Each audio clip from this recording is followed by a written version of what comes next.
Hi എല്ലാവർക്കും നമസ്കാരം. ഇന്ന് നമുക്ക് വിഷു സ്പെഷ്യലായിട്ട് ക്യാരറ്റ് പച്ചടിയുടെ റെസിപ്പി നോക്കിയാലോ. നല്ല ഹെൽത്തിയും നല്ല ടേസ്റ്റിയുമായിട്ടുള്ളൊരു പച്ചടിയുടെ റെസിപ്പിയാണ്. അപ്പോൾ നമുക്ക് റെസിപ്പിയിലേക്ക് പോകാം. അതിനായിട്ട് ഞാനിവിടെ ക്യാരറ്റൊക്കെ എടുത്ത് വെച്ചിട്ടുണ്ട്. ഇതിൻ്റെ തൊലിയൊക്കെ കളഞ്ഞിട്ട് കഴുകിയിട്ട് എടുത്ത് വെച്ചിരിക്കുന്ന ക്യാരറ്റാണിത്. ഇനി നമുക്കിത് ഫൈനായിട്ടൊന്ന് ചോപ്പ് ചെയ്തെടുക്കണം. ഞാനിവിടെ ചോപ്പ് ചെയ്തെടുത്തിട്ടാണ് ഇതിവിടെ പച്ചടിയാക്കി എടുക്കുന്നത്. ഇതിന് പകരമായിട്ട് ക്യാരറ്റ് ഗ്രേറ്റ് ചെയ്തിട്ട് നമുക്ക് എടുക്കാവുന്നതാണ്. അതല്ലെന്നുണ്ടെങ്കിൽ ക്യാരറ്റ് വലിയ പീസസ് ആയിട്ട് ഇട്ട് കൊടുത്തിട്ട് ക്യാരറ്റ് കുക്കറിൽ വേവിച്ചെടുത്തിട്ട് ക്യാരറ്റ് അരച്ചെടുത്തിട്ട് നമുക്ക് ഉണ്ടാക്കാവുന്നതാണ്. ഞാനിവിടെ ഫൈനായിട്ട് ചോപ്പ് ചെയ്തെടുക്കുകയാണ് ചെയ്തിരിക്കുന്നത്. ചോപ്പറിലിട്ടാണ് ചോപ്പ് ചെയ്തെടുത്തിരിക്കുന്നത്.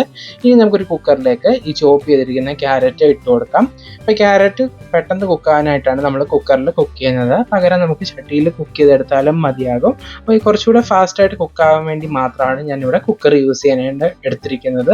ഇനി നമുക്കിതിലേക്ക് കുറച്ച് വെള്ളം ചേർത്ത് കൊടുക്കും. ക്യാരറ്റ് കുറച്ച് വെള്ളം കാണാം, അതുകൊണ്ട് കുറച്ച് മാത്രം അടിയിൽ പിടിക്കാതിരിക്കാൻ മാത്രമായിട്ട് വെള്ളം ചേർത്ത് കൊടുക്കുക. ഇനി ഇതിലേക്ക് ഒരു പച്ചമുളകും അതുപോലെ തന്നെ ഉപ്പും ചേർത്ത് കൊടുക്കുക. ഇൻഗ്രീഡിയൻസിൻ്റെ ലിസ്റ്റ് കറക്റ്റായിട്ട് ഡിസ്ക്രിപ്ഷൻ ബോക്സിൽ കൊടുത്തിട്ടുണ്ട്. ഇതുപോലെ നന്നായിട്ടൊന്ന് മിക്സ് ചെയ്തെടുത്ത ശേഷം കുക്കർ അടച്ച് മീഡിയം ഫ്ലെയിമിൽ 4 വിസിൽ വരുന്നത് വരെയാണ് കുക്ക് ചെയ്തെടുക്കുന്നത്. അതിനുശേഷം കുക്കറിൻ്റെ കംപ്ലീറ്റ് പ്രഷർ പോയിട്ടാണ് ഓപ്പൺ ചെയ്തെടുക്കുന്നത്. കുക്കറിൻ്റെ കംപ്ലീറ്റ് പ്രഷർ പോയി വന്നിട്ടുണ്ട്. ക്യാരറ്റും അതുപോലെ തന്നെ പച്ചമുളകും ഒക്കെ നന്നായിട്ട് കുക്കായി വന്നിട്ടുണ്ട്. അപ്പോൾ അതേ മിക്സ് ചെയ്തെടുത്തിട്ടുണ്ട്. ക്യാരറ്റൊക്കെ നന്നായിട്ട് കുക്കായിട്ടുണ്ട്. അപ്പോൾ ഇതുപോലെ ക്യാരറ്റ് ചോപ്പ് ചെയ്തെടുക്കുന്നതിന് പകരം ക്യാരറ്റ് കുറച്ച് വലിയ പീസസ് ആയിട്ട് ഉപ്പ് മാത്രമായിട്ട് കുക്ക് ചെയ്തെടുത്തിട്ട് ക്യാരറ്റ് കുറച്ച് വെള്ളത്തോടു കൂടി അരച്ചെടുത്താലും മതിയാകും. അങ്ങനെ ചെയ്താലും മതി. ഇനി നമുക്ക് ഇതിലേക്കുള്ള അരപ്പ് തയ്യാറാക്കി എടുക്കാം. തേങ്ങ ചിരകിയതിലേക്ക് കുറച്ച് ജീരകം ചേർത്ത് കൊടുക്കാം. ഞാനിവിടെ ജീരകപ്പൊടിയാണ് എടുത്തിരിക്കുന്നത്.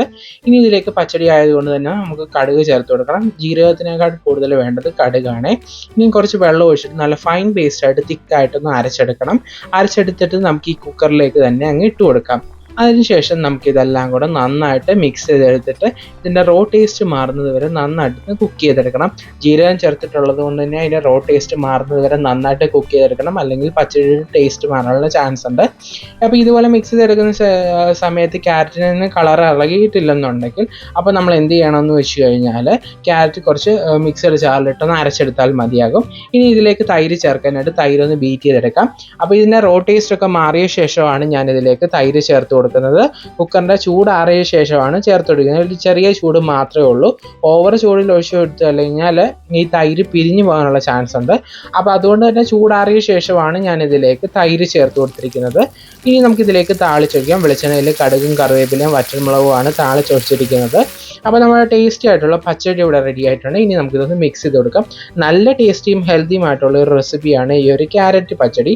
ഈ ചോപ്പ് ചെയ്തെടുക്കുന്നതിന് പകരം നിങ്ങൾക്ക് ക്യാരറ്റ് വലിയ പീസസ് ആയിട്ട് കട്ട് ചെയ്തിട്ട് അരച്ചെടുത്താലും മതിയാകും. അപ്പോൾ അടുത്ത റെസിപ്പിയായി നമുക്ക് വീണ്ടും കാണാം. Thanks for watching.